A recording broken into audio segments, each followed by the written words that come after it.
Hello, everyone, and welcome to Living in the Light. I'm your host, Giovanna Davis, and today our guest is going to be Kamryn Jerrell. Kamryn was born in Scotland, born and raised in Scotland, and now is a native of Rochester, New York. Kamryn is also the CEO of L.E.G.I.O.N, League for Equity and Gender in Our Neighborhoods. She is also the host of Tranos and the Lived Experience podcast, co-owner of the New Queer Order Network, and a public speaker and disruptor. Welcome, Kamryn. Thank you for having me. Just for posterity's sake, my name's Kamryn Jerrell. Okay. Yeah. So tell us a little bit about yourself. Well, I am of Scottish descent as well as Caribbean descent. We moved here to Rochester when I was around 5. I grew up in the 19th ward pretty much, and before I was bounced around foster cares, but I claim the 19th ward. I am a neurodivergent, which also gets me into a lot of trouble. Can you explain that a little bit? What a neurodivergent is? I'm on the autistic spectrum. Okay. I have synesthesia, CPTSD, ADHD, PTSD. So I'm what would be considered neurodivergent because of all of my diagnoses. Okay. I'm a trans woman of color and power. I've been an activist actively since the year 2000. I came out as trans at the age of 33. I was a former professional wrestler. I'm currently active again. I'm a professional wrestler, currently a podcaster. I run the New Queer Order Network, which is a conglomerate of queer people across the United States that make entertainment media and as well as educational media from a queer perspective. I host a podcast called Tranos and the Lived Experience. It's been on the air now for about 2 years. We're at episode 54. It's a glimpse into the lived perspective of a trans titaness. That's how I identify. I identify as a titan. My pronouns are she, her, and Jotun. She, her, and Jotun. Jotun. Okay. Now the podcast, where's that aired, and what are the days and times that the viewers could potentially see it or listen in? Tranos and the Lived Experience is streamed everywhere podcasts are streamed, and it is new episodes every other Monday at 6 a.m. So you can listen to it on your way into work, or you can take some time and listen to it over your first coffee. It's a really raw glimpse into my experience and how I see things from my perspective. It's rare to hear in the podcasting network a trans woman of my caliber, like specifically like with my voice and my views. I'm not what you would call like typical, thus being not neurotypical. I'm not what you would consider a typical voice. Generally, people like me have been like suppressed forever, and it's just my way of breaking through and letting other trans people like me understand that there's somebody out there speaking from your experience as well, someone out there who understands and sees things the way you do. Right. Okay. Now, you had mentioned the New Queer Order Network. Can you tell us a little bit more about that? Is that like a channel network, or is it just a network on the internet? It's a multimedia network. We have poets, authors, we have podcasters, we have comedians, we have stage entertainers. Like, we have a little bit of everything, and it's just kind of started out of like necessity, one, and in the midst of COVID, just feeling the need to like offer entertainment from a perspective that is ultimately being suppressed. Okay. And where can that be found? You can go to the newqueerorder.org. It's also You can find us on every social media. My social media is at Tranos Lives on Instagram. It is Tranos Pod on TikTok, and that'll give you a window to get to New Queer Order. We also have a RSV feed, but I'm like from the 1980s, so I don't understand what that is. So Okay. I would have to get back to you on that or something like that, or have it written in the bio or something for this episode or this interview. Yeah, I was born during the Oregon Trail phase of computers, so I don't understand a lot of that stuff. Right. Same here. I completely understand. Now, you said you're of Scottish and Caribbean descent, and you now live in Rochester. Mm. How is that? How was that transition, or how old were you when you came over to the state? Oh, we were 5. I was 5. I don't really remember a lot of it. I just remember being culture shocked when we moved here. One, more cars, bigger streets, even though Rochester's only 37 miles wide and long. My perspective was immediately seen as other, because of the way I speak, which I can't help. I'm sure you had an accent when you came over here, and people were like, "What?" I did. I no longer do because I mask. I'm a master at masking. If you need proof, I masked as a man, an apex all seeing man for 33 years. I also masked my neurodivergence, so I blend in pretty easily, and I've chosen over the last 10 years not to do so anymore. Right. Right. You made a choice to live your life authentically and embrace who you truly were. Yeah, it's authenticity for me or death. That's pretty much what it is. Right. My childhood was pretty dark, so there's large pieces of it that I don't remember. I'm also a twin. Oh, really? Yeah, I have a twin.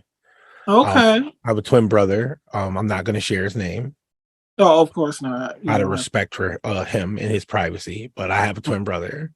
I have 4 brothers and sisters besides him. We don't really speak, any of us. So there's that. I mean, being my authentic self cost me a lot, but I wouldn't trade it for the world. Right. Right. I'm a lot of us feel the exact same way. Now, living in Rochester, excuse me, you've done a lot of work here in Rochester, and from what I've read and from what I know, you work a lot in the shadows, and Yes. you've built things that a lot of people don't even know you had a hand in building. Right. And most of that stuff came out of trauma.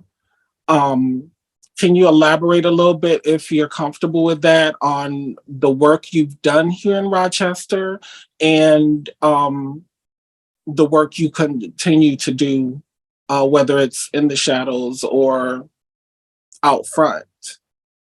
So when I came out in 2013, the landscape of Rochester was very different when it came to being a trans woman in distress. 44% of the trans population here is unemployed. And that's almost 89% Black.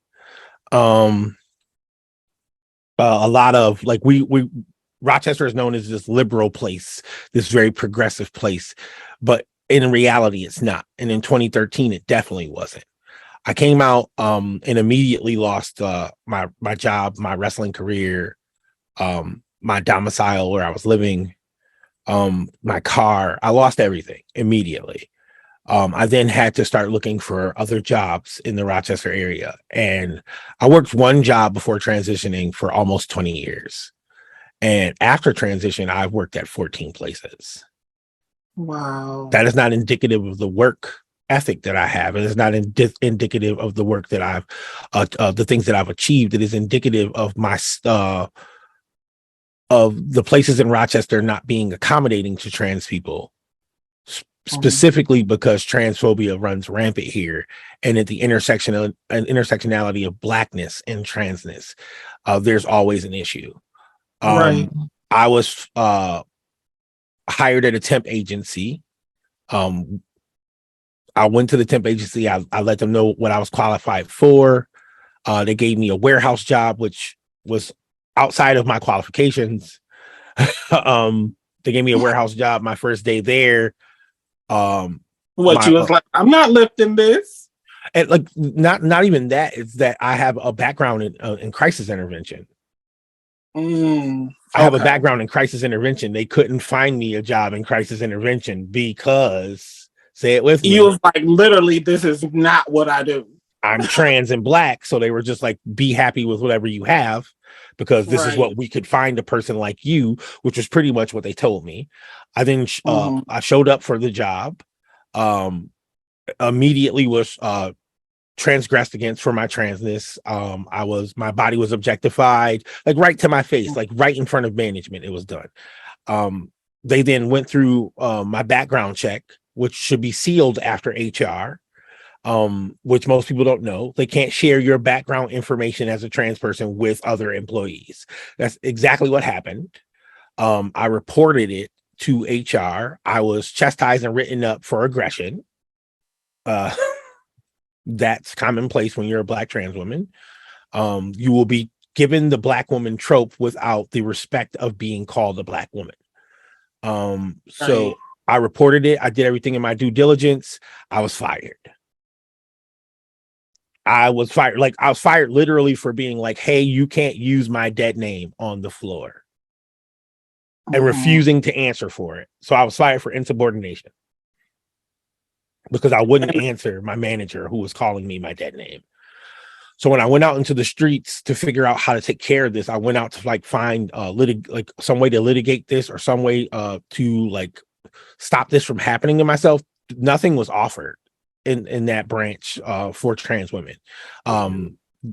Legal aid doesn't handle those kind of cases, and they don't see they literally were like, hey, like, we don't see a courtroom where people would be sympathetic to you because of what you are. That's literally what they said. um right.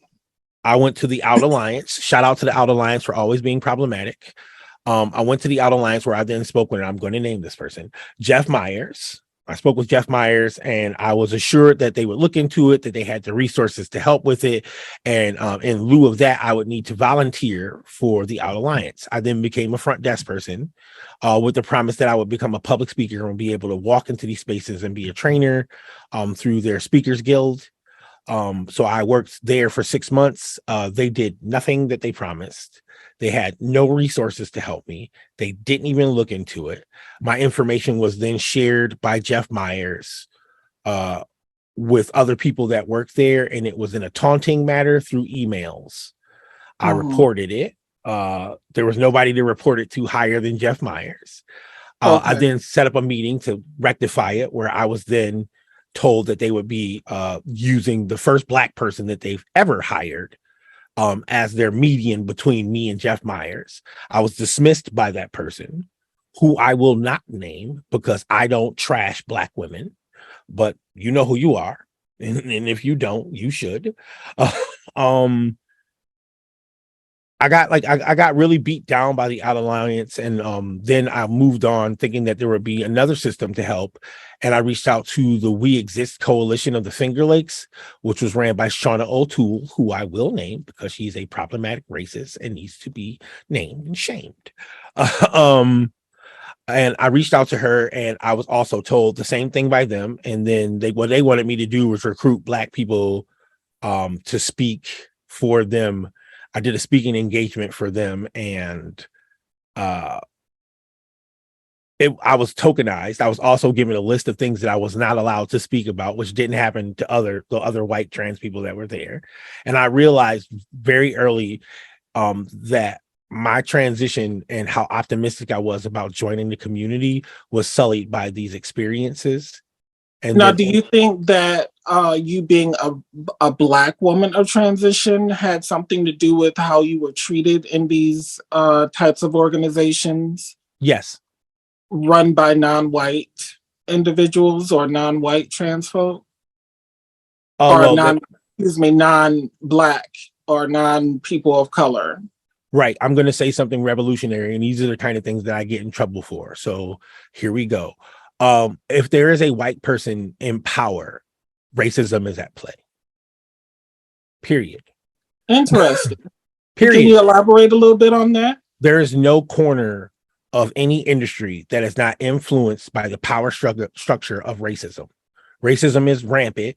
And as much as we think we have progress in the United States and progress in Rochester, New York specifically, we tout ourselves as being one of those areas where like women are uplifted within the industries, but there's glass ceilings. And once they allow white trans people in, white trans people don't reach back ever. White queer people don't reach back. If you need proof of what I'm saying for it to be real, just Google at any point Marsha P. Johnson speaks in front of white queer crowd. Sylvia Rivera speaks in front of white queer crowd, and see how the correlation between that time period of the late 60s and 70s has not changed into the 2020s. Well, wow, that's a strong statement, because you're pretty much saying that there's no white allies in our community. That's not my experience, of course. I've had white members of the community who have actually been very attentive, been very giving, but that was not your experience. Am I correct? Right, but I think what you were experiencing in your experience was accomplices. You are not experiencing allyship. You are experiencing white accomplices. That is much different than allyship. Okay. Accomplices do not need to tout that they're accomplices. They act accordingly. Accomplices are they see that there's a mutual benefit to the fight, and that the fight all includes them because we are humans. Allies are much different. Allyship in modern times, in the 2020s, is mostly performative. It's like saying we are an equal opportunity employer and then firing half of the Black people that have a problem with you. It's like saying we're an equal opportunity employer, but then having a problem with accommodating disabled people. Being an ally is something that people who call themselves allies, they don't even realize that you're not allowed to give yourself the title. Actions give you that title. Allyship as a whole in the Rochester area is toxic and performative. Okay. That's the reason why I call it peer performance allyship. So going against these organizations, was, in your opinion, do you see that there was effective steps to making change, or what is it still something you feel has not moved from where it was when you first started working against it? When I first started working against it, my method was much more different than it is now. I wanted to play the game. I wanted to assimilate myself into the space. I wanted to, as much as possible, make people feel comfortable, because I thought that's what I needed to do for change to occur. The stance that I have now is much different, because that stance that I took then did not work, because people have been doing that forever. Accommodating and making people comfortable, making your oppressor comfortable so that they would hear you, is a tactic that they have made you adopt, because you have to react in a civil way. You have to adopt respectability for them to hear you, even while hurting you. You're not allowed to feel. You're not allowed to show emotion. You're not allowed to encompass or be impassioned. You're not allowed to do those things. And if you can't speak from the place where your harm is coming from, how can you convey what's going on with you? That's a trap. So what I do currently as a disruptor is I don't play the game at all. And it makes a lot of the other allies or advocates in this area kind of upset that I don't. I'm always considered aggressive. I'm always considered loud. I'm always considered I come on too strong. But those words are adopted from your oppressor. You wouldn't call me that without them calling me it first. When I walk into a space now, I take up space. When I walk into a space now, I apply pressure. When I walk into a space now, I match energy. Okay. Now, what kind of programs have you helped initiate in the community that were that was a part of the change you wanted to see happen in the community?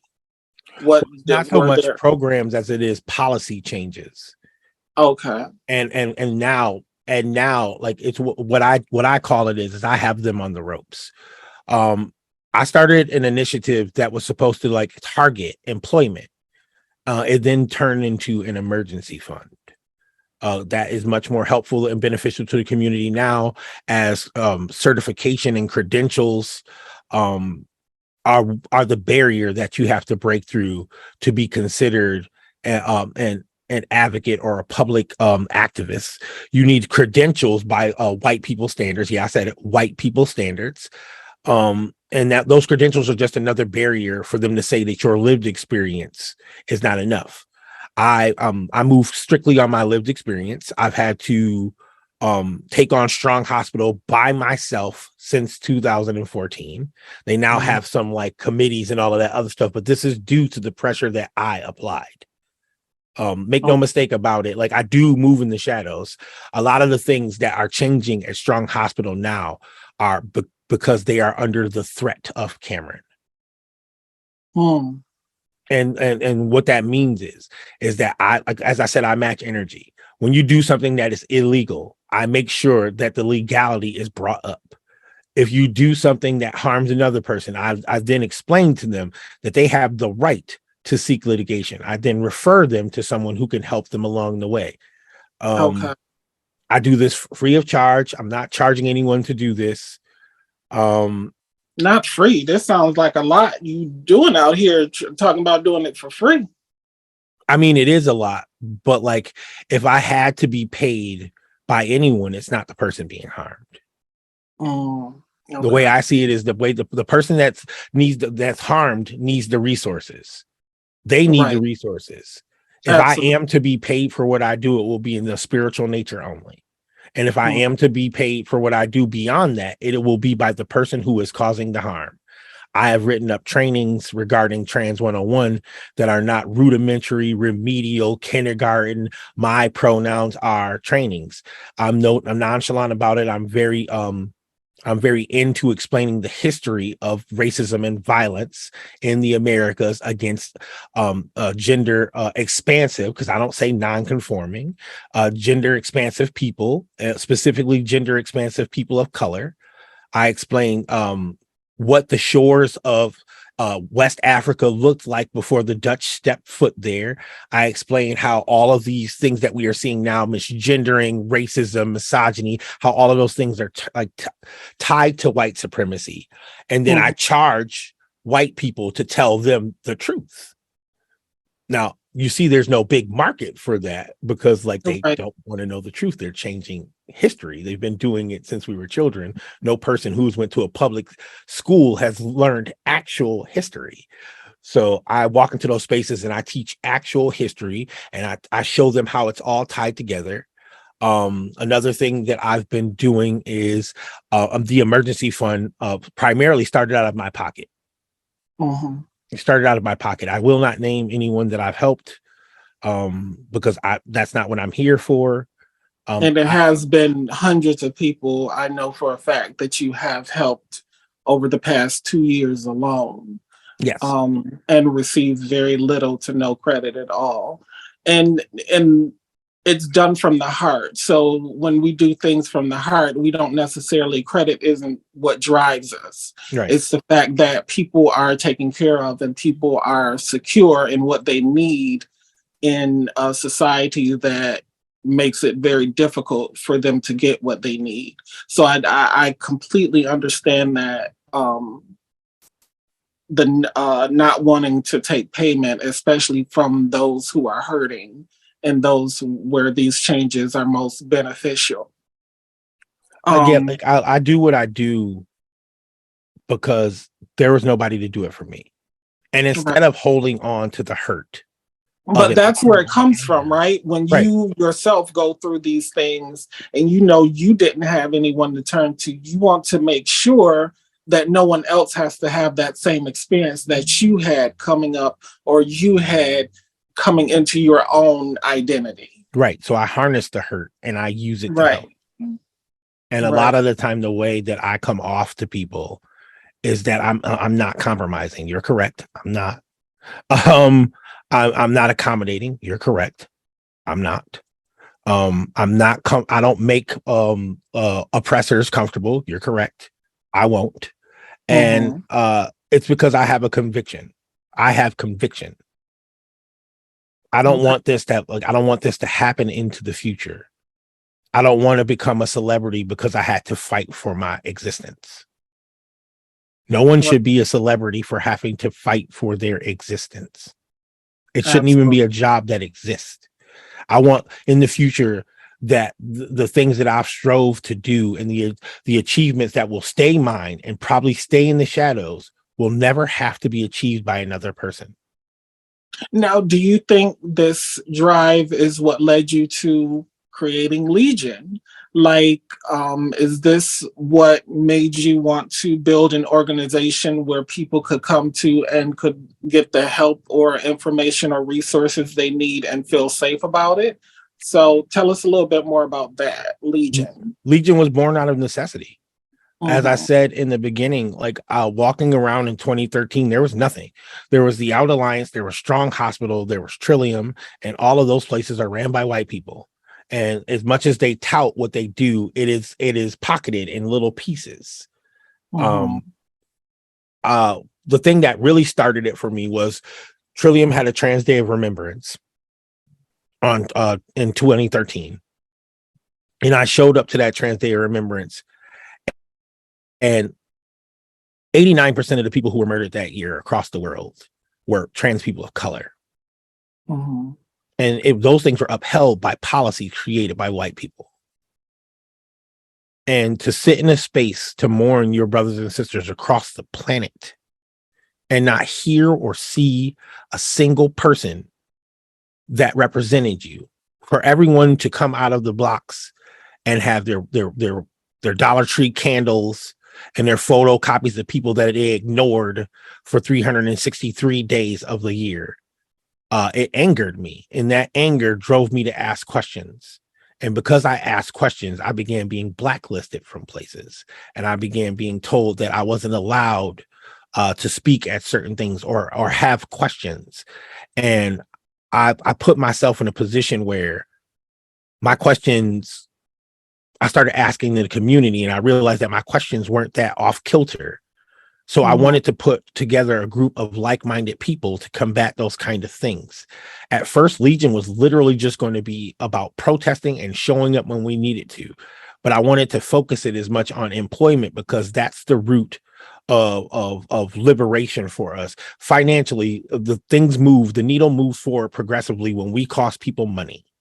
When we're able to have capital of our own so that we can stand up and have events of our own and run things from a perspective of we're the bosses.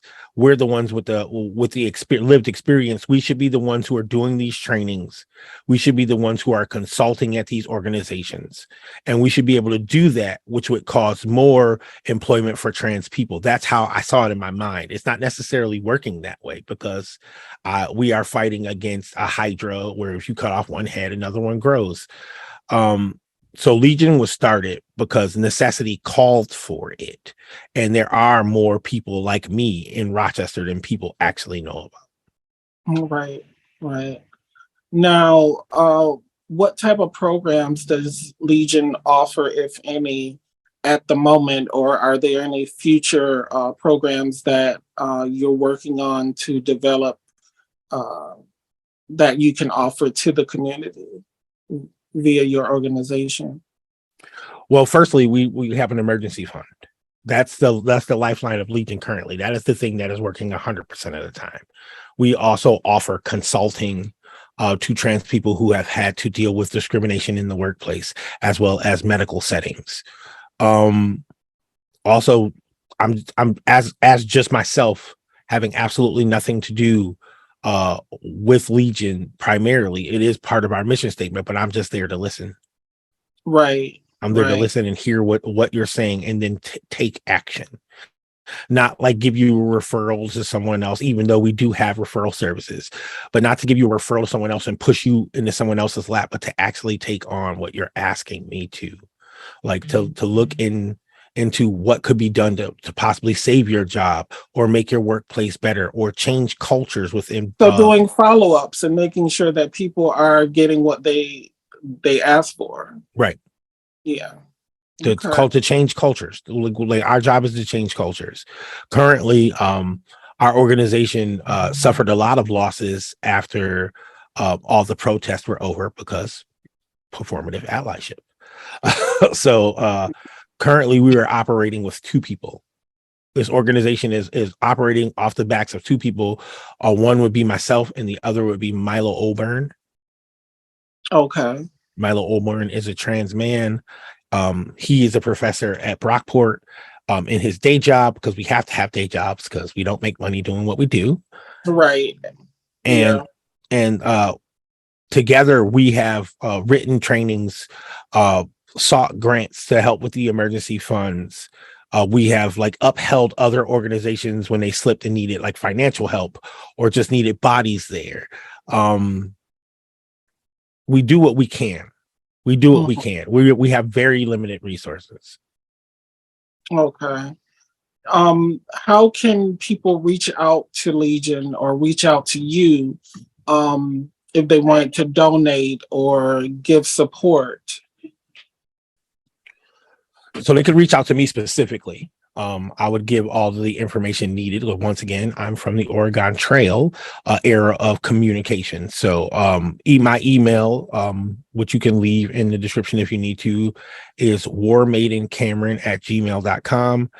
If you need advice or you need someone to speak on your behalf, if you need someone to walk into these spaces and hold your hand, I'm the person to reach out to. We can give you all of the referrals, things that we currently have in our documents. We can help you with those things. That's pretty much it. We're very fledgling. It's very fledgling. We had these like huge, grandiose ideas of what we would become, but if we become that thing, then we become part of the problem. Right. Well, I know we were in the talks of combining our organizations. As some might know, I am president and founder of W.A.V.E Women Incorporated, and there were some programs that I wanted to partner with you to initiate, such as helping people with name changes, gender marker changes, getting together with some sponsorships so we can really start doing more programs throughout the year for the community. Right. So I understand the importance of you wanting to be that resource. And for those that are looking, you can reach out to me at Giovanna at wavewomenincorporated.com. We also are here to help, and we will also connect you to Kamryn if there's something that we can't do at the moment. We will definitely reach out to Kamryn and Legion to make sure that those things are taken care of, and we do follow up. Kamryn, I want to thank you for joining me. Is there anything else you wanted to talk about before we close out? I wanted to speak directly to my ilk, if I could. If you can hear my voice and you can see my face currently, I want you to know that you do not have to fit any mold to be who you are. That authenticity is just that, authentic. You don't have to fit into any group. You don't have to seek achievements that aren't meant for you. You can build your own channel. You can create your own lane, and you should. The fight for liberation is ongoing, and it will last longer than we will. Your contribution has to be just as authentic as you are. Awesome. I couldn't have said it better myself. Thank you again, Kamryn, and thank you to Legion for joining us. This is our first episode of Living in the Light, W.A.V.E TV. You can find us on YouTube, And I want to thank you all for joining us, and take care of yourselves and each other. Good night.